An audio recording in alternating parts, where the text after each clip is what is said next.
आप आपके साथ मैं हूं आयुष सूर्यवंशी और वक्त हो चला है फटाफट खबरों का।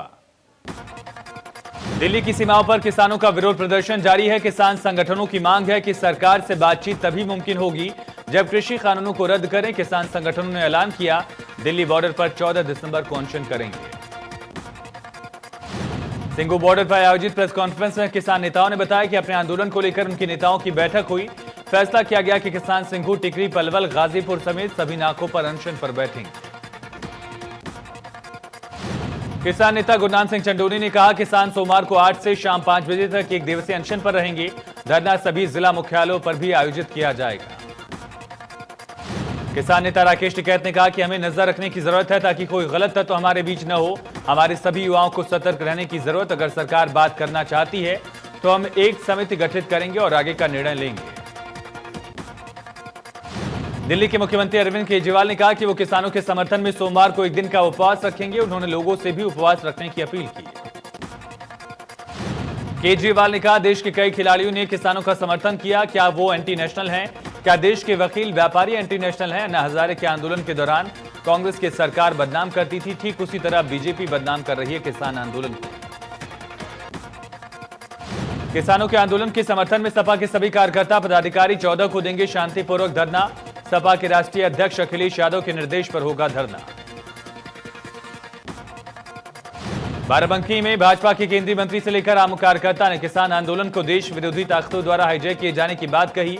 बीजेपी विशेष अभियान के जरिए किसानों के बीच जाकर कृषि कानून के बारे में समझाएगी। कासगंज में किसान आंदोलन पर ऊर्जा मंत्री का बड़ा बयान। किसान के आंदोलन में दिखे अलगाववाद और नक्सलवाद के पोस्टर। आतंकवादी करते रहे हैं ऐसे लोगों की पैरवी।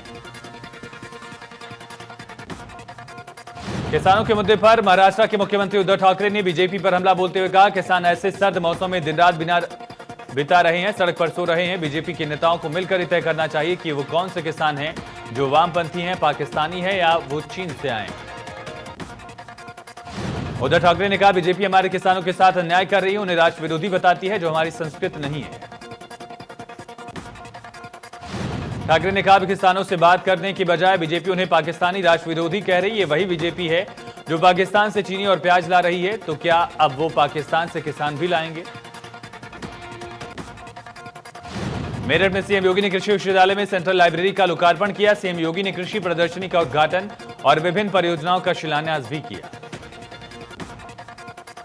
सीएम योगी ने किसान आंदोलन पर बोलते हुए कहा कृषि कानून किसानों के हित में है। यूपी के किसान देशभक्त और मेहनती हैं, कुछ लोग रच रहे हैं षड्यंत्र। सीएम योगी ने कहा किसानों ने खाद्यान्न में देश को आत्मनिर्भर बनाया। सरकार गन्ना किसानों की समस्या सुलझाने को प्रतिबद्ध है, कोई नहीं रोक पाएगा भुगतान।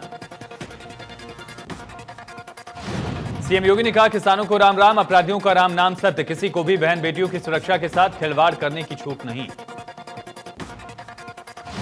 सीएम योगी ने कहा कि मेरठ से दिल्ली को मेट्रो के जरिए जोड़ रहे हैं, दूरी 45 मिनट में होगी पूरी।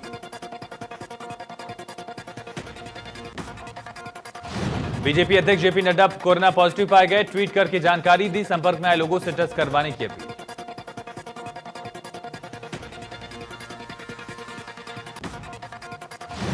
पश्चिम बंगाल की मुख्यमंत्री ममता बनर्जी ने जेपी नड्डा के कोरोना पॉजिटिव होने पर जल्द ठीक और स्वस्थ होने की कामना की। कहा ऐसे समय में मेरी प्रार्थना उनके और उनके परिवार के साथ है। जौनपुर पहुंचे deputy CM doctor Dinesh Sharma ने पूर्वांचल विश्वविद्यालय में शिक्षा विभाग के अधिकारियों के साथ बैठक के बाद डिप्टी सीएम एक निजी कार्यक्रम में शोक संवेदना जाहिर करने पहुंचे, जहां गरीबों को कंबल भी बांटे।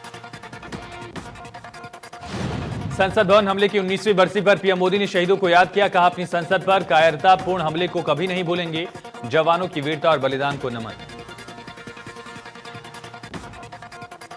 संसद हमले की बरसी पर सीएम योगी ने ट्वीट कर कहा लोकतंत्र के मंदिर पर कायरतापूर्ण आतंकी हमला हुआ था। मां भारती की रक्षा करने वाले वीर सपूतों को नमन करता हूं। कहा कि आपका बलिदान हम सभी को सदैव प्रेरित करता रहेगा। सपा अध्यक्ष ने ट्वीट करते हुए मोदी सरकार पर तंज कसा। कहा अमीरों के चरण बनकर जो बैठे हैं दरबारों में, झूठ फैलाने निकले वो गांव गली चौपालों में। चिल्ला बॉर्डर को फिर से खोलने पर किसान नेता राकेश टिकैत ने इंडिया न्यूज से कहा कुछ सरकारी संगठनों के किसान हमारे बीच में बैठे हैं जो वहां से हट गए। रेल रोकने को लेकर सवाल जवाब पर कहा कि हम रेल रोकना नहीं चाहेंगे और न ही रुकेंगे। हम तो चाहते हैं कि रेल चले जिससे हमारे किसान यहां पहुंचे। यूपी गेट पर आए जामिया मिलिया के छात्रों को किसानों ने वापस लौटाया। पुलिस के किसानों से पूछने पर किसानों ने इनकार के बाद पुलिस से नोकझोंक के बाद पुलिस ने सभी छात्रों को वापस भगाया। रक्षा मंत्री राजनाथ सिंह लखनऊ को 17 मंजिला सैन्य अस्पताल का उपहार देंगे। सेना के जवानों को लखनऊ में ही इलाज मिलेगा। यह अस्पताल छावनी में हाईटेक नया मध्य कमान अस्पताल बनेगा। रक्षा मंत्री राजनाथ सिंह सैन्य अस्पताल का 22 दिसंबर को शिलान्यास करेंगे। इस अस्पताल में हेलीपैड समेत हाईटेक व्यवस्थाएं होंगी। महोबा के चरखारी कोतवाली इलाके में बीजेपी विधायक ब्रजभूषण राजपूत की गाड़ी पर बदमाशों ने लाठू डंडों से हमला किया। हालांकि हमले के समय विधायक गाड़ी में नहीं थे। घटना की सूचना पर पहुंची पुलिस जांच में जुटी। कानपुर देहात में अकबरपुर तहसील के अकबरपुर डिग्री कॉलेज में मंडलीय किसान पंचायत का आयोजन किया गया। इस कार्यक्रम में मुख्य अतिथि के रूप में बीजेपी के राष्ट्रीय उपाध्यक्ष, पूर्व केंद्रीय मंत्री और यूपी के प्रभारी राधा मोहन ने पहुंचकर किसानों से संवाद किया। कृषि कानून के बारे में जानकारी देते हुए बताया कि कृषि कानून किसानों के हित में है। अभी सिर्फ मंडी में ही अपनी फसलों को बेचते थे, पर इसके बाद उन्हें जहां अच्छे पैसे मिले वो अपनी फसल बेच सकते हैं। लखनऊ में यूपीएसटीएफ ने अंतर्राज्यीय स्तर पर भारतीय रेल के तत्काल टिकट में सेंध लगाकर तत्काल टिकट निकालकर अवैध रूप से कमाई करने वाले गिरोह का भंडाफोड़ करते हुए मुख्य आरोपी को गिरफ्तार किया। हरदोई के माधोगंज थाना इलाके में पुलिस ने अवैध शराब को लेकर छापेमारी की। नशे के सौदागरों के परिजनों ने लाठी डंडे से चौकी इंचार्ज और पुलिस टीम पर हमला किया। हमले में चौकी इंचार्ज घायल हो गए। घायल दारोगा को मेडिकल जांच के लिए अस्पताल भेजा गया। पुलिस ने 4 अज्ञात लोगों समेत कुल 12 लोगों के खिलाफ मुकदमा दर्ज कर 2 को गिरफ्तार किया। प्रवर्तन निदेशालय ने करोड़ों की धांधली के आरोप में भदोही के कालीन कारोबारी के 2 ठिकानों पर छापेमारी करते हुए कई दस्तावेज कब्जे में लेकर जांच में जुटी। गोंडा में पुलिस ने अंतर जनपदीय मूर्ति चोर गिरोह भंडाफोड़ करते हुए 7 आरोपियों को गिरफ्तार किया। 7 किलो अष्टधातु की राम जानकी मूर्ति को पुलिस ने बरामद किया है। नोएडा के थाना सेक्टर 20 इलाके में पुलिस बदमाशों के बीच मुठभेड़ में 2 बदमाश गिरफ्तार। मुठभेड़ के दौरान एक बदमाश गोली लगने से घायल हुआ। बलरामपुर में श्रद्धालुओं से भरी ट्रैक्टर ट्रॉली अनियंत्रित होकर पलट गई। हादसे में ट्रॉली के नीचे टक्कर से एक की मौत, 2 महिलाओं समेत 5 लोग गंभीर रूप से घायल, अस्पताल में इलाज जारी। वाराणसी में मुस्लिम राष्ट्रीय मंच ने चीन और पाकिस्तान के अंतर्राष्ट्रीय बहिष्कार का अभियान चलाया। मुस्लिम राष्ट्रीय मंच के पूर्वांचल जिले से आए प्रतिनिधियों ने सम्मेलन में कहा, भारत के मुस्लिमों को भारत पसंद नहीं आए तो चीन और पाकिस्तान में कहीं भी जाकर। बिजनौर में धर्म परिवर्तन निषेध कानून के तहत पहला मुकदमा दर्ज। युवक के खिलाफ युवती के पिता ने धर्म परिवर्तन प्रतिषेध कानून की धारा के तहत शहर कोतवाली में रिपोर्ट दर्ज करवाई। पुलिस ने 2 आरोपियों को गिरफ्तार किया। आगरा में चमकौर युद्ध और सरहिंद के शहीदों को नमन करने के लिए श्रद्धांजलि सभा का आयोजन किया गया। यात्रा निकाली जा रही है। 25 दिसंबर को निकाले जाने वाली यात्रा आगरा से पंजाब के सरहिंद तक निकाली जाएगी। अभियान फाउंडेशन के बैनर तले आगरा से यात्रा निकाली जाएगी। अभियान फाउंडेशन ने देश के ऐसे अनगिनत राष्ट्रनायकों को देश के सभी पाठ्यक्रमों में शामिल कराने का बीड़ा उठाया है। ताजनगरी आगरा में खुलेआम होटल्स की आड़ में चलाए जा रहे सेक्स रैकेट, एसएसपी के आदेश पर आए दिन छापेमारी में हो रहा खुलासा। बुलंदशहर में एशियन पेंट्स के मैनेजर ने कंपनी की तिजोरी पर लगाई सेंध। 2 कर्मचारियों की मदद से 9 लाख उड़ाए। मैनेजर समेत 3 चोर गिरफ्तार। हरदोई के माधोगंज थाना इलाके में पुलिस ने अवैध शराब को लेकर छापेमारी की। सौदागरों के परिजनों ने लाठी डंडों से चौकी इंचार्ज और पुलिस टीम पर हमला किया। हमले में चौकी इंचार्ज घायल दारोगा को मेडिकल जांच के लिए अस्पताल भेजा। पुलिस ने 4 अज्ञात लोगों समेत कुल 12 के खिलाफ मुकदमा दर्ज कर 2 को गिरफ्तार किया। लखनऊ के निगोहा के दाखिना टोल प्लाजा के पास युवक का शव बरामद। हत्या कर शव फेंके जाने की आशंका। कुशीनगर के तुर्कपट्टी थाना क्षेत्र में पिटाई से घायल बुजुर्ग की मौत। गुस्साए परिजनों ने सड़क पर जाम करके हंगामा किया। महाराजगंज में मासूम पीयूष के अपहरण और उसके बाद हत्या किए जाने से नाराज परिजनों ने सड़क जाम किया। पुलिस अधिकारियों ने समझा बुझाकर मामला शांत कराया। जौनपुर के मछली शहर कस्बे में मामूली विवाद में मारपीट के बाद फायरिंग में गोली लगने से 2 लोग गंभीर रूप से घायल। अलीगढ़ में सीवर टैंक में गिरने से बाइक सवार की इलाज के दौरान मौत। नगर निगम कर्मचारियों पर लापरवाही का आरोप। गोंडा में खड़ंजा निर्माण में बच्चों से कराई जा रही मजदूरी। खंड विकास अधिकारी अजीत कुमार मिश्र को मामले की दी गई खबर। कानपुर के कल्याणपुर थाना इलाके में बारातियों की लड़की पक्ष ने जमकर पिटाई की। सूचना पर पहुंची पुलिस ने 2 पक्ष को थाने लेकर आई। लड़की पक्ष ने दहेज मांगने पर आरोप लगाया। गाजियाबाद के मुरादनगर इलाके में युवती पर तेजाब फेंके जाने के मामले में पुलिस ने खुलासा किया। महिला के जीजा सिराज को गिरफ्तार कर कहा, पुलिस ने कहा आरोपी अपनी ही साली से अवैध संबंध रखना चाहता था। पुलिस ने बताया कि आरोपी साली की शादी कहीं और तय होने से नाराज चल रहा था और साली पर शादी करने का दबाव ही बना रहा था। इसी गुस्से में युवती के घर में घुसकर तेजाब फेंका। आगरा के सैयद थाना इलाके में पुलिस ने 2 मासूम का अपहरण कर राजस्थान ले जा रहे अपहरणकर्ताओं को धर दबोचा। दोनों मासूम को राजस्थान ले जा रहे थे किडनैपर्स। श्रावस्ती के कोना थाना इलाके में नशे में धुत कार सवार युवक ने एक घर की 4 दीवारी में टक्कर मार दी, जिसके चलते हादसे में 4 लोग घायल, 2 की हालत नाजुक। जौनपुर के शाहपुर थाना इलाके में स्कॉर्पियो ने साइकिल सवार को टक्कर मार दी। साइकिल सवार की मौत। गुस्साए ग्रामीणों ने स्कॉर्पियो में आग लगा दी। कानपुर के कल्याणपुर थाना इलाके में झूठ बोलकर शादी करने का मामला। लड़की पक्ष ने आरोप लगाया कि लड़के पक्ष ने लड़के को आईआईटी कर नौकरी करने की बात कही थी, लेकिन लड़का आईआईटी में काम नहीं करता, जिसको लेकर मारपीट हुई।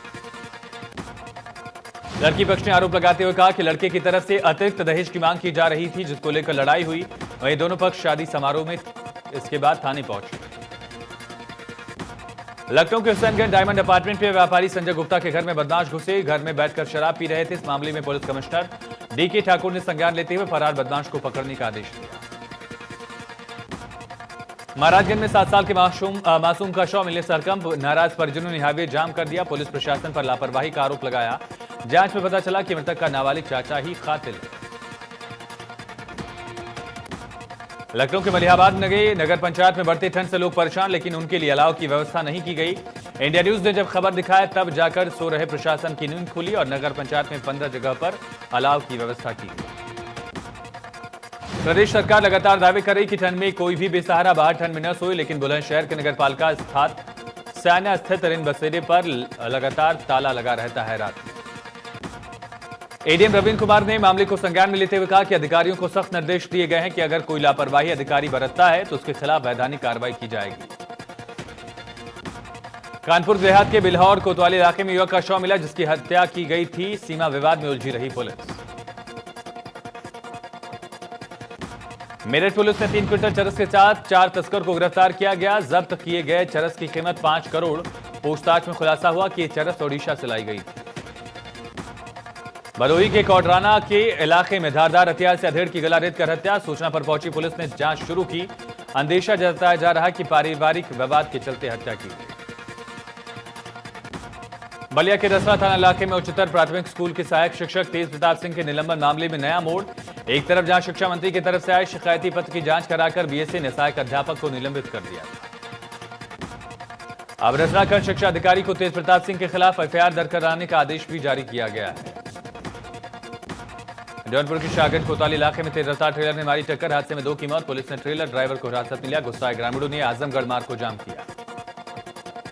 सहारनपुर में चोरों ने ज्वेलर की दुकान में गहने चोरी कर फरार, जिसमें 65 ग्राम सोना, 6 किलो चांदी के जेवरात, कीमत 10 लाख। सूचना पर पहुंची पुलिस चोरों की तलाश में जुटी। कानपुर में चाय कंपनी के ठेकेदार के साथ लूट के मामले में पुलिस ने मुख्य आरोपी को गिरफ्तार कर 1,53,000 रुपए बरामद किए। बदमाशों ने ठेकेदार से लूटी थी 4 लाख रुपए की रकम। प्रयागराज में अपराधियों के हौसले बुलंद। ताजा मामला थाना सौराव के इलाके का। बदमाशों ने घर में सो रहे 65 वर्षीय महिला और उसकी बेटी को मौत के घाट उतारा। अफरा तफरी का माहौल दिखा।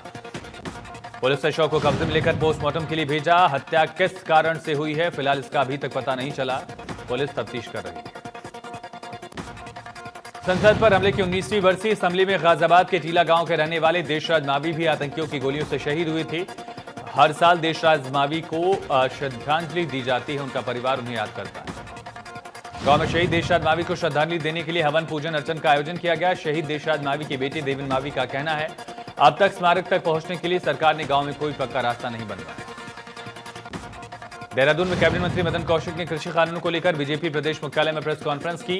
कहा केंद्र सरकार किसानों की आय को दोगुना करने और साथ ही किसानों के हित के लिए कृषि सुधार कानून लाई। कौशिक ने कहा 2014 से पहले कांग्रेस और अन्य विपक्षी दल इन कानूनों के पक्ष में थे, लेकिन अब केवल विरोध के लिए कानूनों का विरोध कर रहे हैं। विपक्ष हमारे देश के अन्नदाता को बरगलाने का काम कर रहा है। नए कृषि कानूनों का विरोध केवल 2 से 3 राज्यों में। मसूरी में पूर्व पीएम अटल बिहारी की मूर्ति लगाने की कवायद तेज। 25 दिसंबर को विकास मंत्री मदन कौशिक रखेंगे आधारशिला। विधायक गणेश जोशी ने जमीन का किया निरीक्षण। कहा देश के विकास में अटल जी का योगदान अहम। मनीष सिसोदिया उत्तराखंड से दिल्ली के लिए रवाना। मनीष सिसोदिया ने लोगों के साथ किया जनसंवाद। सीएम को खुली बहस की दी चुनौती। कहा 4 साल के कार्यकाल में जनता के लिए कुछ नहीं किया। बीजेपी कांग्रेस से एक ही सिक्के के पहले। देहरादून स्मार्ट सिटी के तहत परेड ग्राउंड के सुदृढ़ीकरण और सौंदर्यीकरण का कार्य तेजी से चल रहा है। 26 जनवरी से पहले परेड से जुड़े कार्यों को जल्द से जल्द पूरा करने के निर्देश स्मार्ट सिटी के सीईओ और जिलाधिकारी डॉक्टर आशीष श्रीवास्तव ने बताया। पूरे परेड ग्राउंड में सौंदर्यीकरण का कार्य किया जाएगा। परेड ग्राउंड देहरादून का प्रमुख ग्राउंड है, जिसमें 26 जनवरी और 15 अगस्त में मुख्य कार्यक्रम इसी मैदान में आयोजित होते हैं। लेकिन स्मार्ट सिटी परियोजना के तहत परेड ग्राउंड को बेहतर और सुंदर बनाने के लिए ग्रीन स्पेस का निर्माण किया जा रहा है। कार्बेट नेशनल हाईवे पर आए दिन वन्य जीव हादसे का शिकार हो रहे हैं। हाईवे के दोनों तरफ जंगल होने की चलते जंगली जानवर सड़कों पर आ जाते हैं और तेज रफ्तार वाहनों की चपेट में आते हैं, लेकिन बाहर से आने वाले पर्यटक अपनी गाड़ी की रफ्तार कम नहीं करते। हादसे को रोकने के लिए कार्बेट प्रशासन ने यहां से गुजरने वाले वाहनों की स्पीड को कंट्रोल करने के लिए कम से कम 40 किलोमीटर प्रति घंटा की स्पीड निर्धारित की है और संवेदनशील क्षेत्र में 20 किलोमीटर प्रति घंटा सीमित किया। मसूरी में रविवार को 3 हादसे में कई लोग घायल, सभी का इलाज जारी। दिल्ली में चल रहे किसान आंदोलन के समर्थन में अब साधु समाज भी खड़ा हुआ। हरिद्वार में युवा भारत साधु समाज ने प्रधानमंत्री को ज्ञापन भेजकर कुंभ मेले के बहिष्कार की चेतावनी दी। संतों का कहना है कि अन्नदाता सर्दियों के मौसम में सड़कों पर आंदोलन कर रहा है। किसानों की मांग को सरकार जल्द पूरा करे, नहीं तो संत मेले का बहिष्कार करेंगे। संतों ने सिटी मजिस्ट्रेट के माध्यम से ज्ञापन भेजा। सुरक्षा की दृष्टि से आईबी की रिपोर्ट पर टीएचडीसी ने टेहरी बांध के चारों गेट पर बोलार्ड सिस्टम स्थापित किया। 17 नवंबर से टेहरी डैम में बंद हुई आवाजाही फिर से शुरू की गई है। 25 दिन बाद डैम से यातायात शुरू होने से लोगों ने राहत की सांस ली। लोगों को अब आने जाने से कम समय में दूरी ज्यादा तय करने की सहूलियत हो। रुद्रप्रयाग में जिला कार्यालय सभागार में जिलाधिकारी मनोज गोयल ने तहसील की राजस्व स्टाफ समीक्षा बैठक की। राजस्व कार्मिकों के लंबित पेंशन प्रकरण के संबंध में संबंधित पटल सहायकों को 1 सप्ताह के भीतर कागजी कार्रवाई पूरी करने के निर्देश दिए। जिलाधिकारी ने कहा कि भविष्य में किसी भी कार्मिक की सेवानिवृत्ति से 6 महीने पहले से ही संबंधित कार्मिक की पेंशन दस्तावेज तैयार किए जाए। बैठक में राजस्व वसूली की प्रगति के लिए रुद्रप्रयाग 6 महीने पहले से ही इस पर चर्चा की। सभी उप जिलाधिकारियों और तहसीलदारों को हर सप्ताह अपने स्तर पर राजस्व वसूली की समीक्षा करने के निर्देश दिए। जिलाधिकारी ने कृषि भूमि को व्यवसाय करने के लिए कार्रवाई को 1 माह के भीतर निस्तारित करने के निर्देश दिए। मसूरी देहरादून मार्ग के पास 3 बाइक में अचानक आग लगने से हड़कंप और देखते ही देखते बाइक जलकर खाक। स्थानीय लोगों ने आग पर काबू पाया। घटना की सूचना पर पहुंची पुलिस ने आग लगने के कारण का पता लगाने में जुटी। पाकिस्तान की मशहूर अभिनेत्री माहिरा खान कोरोना पॉजिटिव। माहिरा ने सोशल मीडिया पर इसकी जानकारी देते हुए खुद को आइसोलेट किया। बॉलीवुड को अलविदा कहने वाली सना खान इन दिनों अपने पति मुफ्ती अनस सैयद के साथ हनीमून एंजॉय कर रही हैं। सना ने सोशल मीडिया के जरिए मुफ्ती अनस को जन्मदिन विश करते हुए उन्हें बेस्ट शौहर बताया। रवीना टंडन पिछले कुछ दिनों से मनाली में है, एक वेब सीरीज की शूटिंग के सिलसिले में है। ठंडी वादियों का आनंद लेते हुए शाहरुख खान की तरह पोज देती दिखी रवीना टंडन। कार्तिक ने अपनी अपकमिंग मूवी धमाका की शूटिंग पर जाने से पहले घर से फोटो शेयर की। फोटो में कार्तिक भगवान के सामने हाथ जोड़े देखे जा सकते हैं। कोरोना वायरस पैंडेमिक के बीच शूटिंग पर जाना जोखिम भरा। चलिए इसी के साथ फटाफट खबरों में इतना है, लेकिन खबरें लगातार जारी हैं, बने रहिए।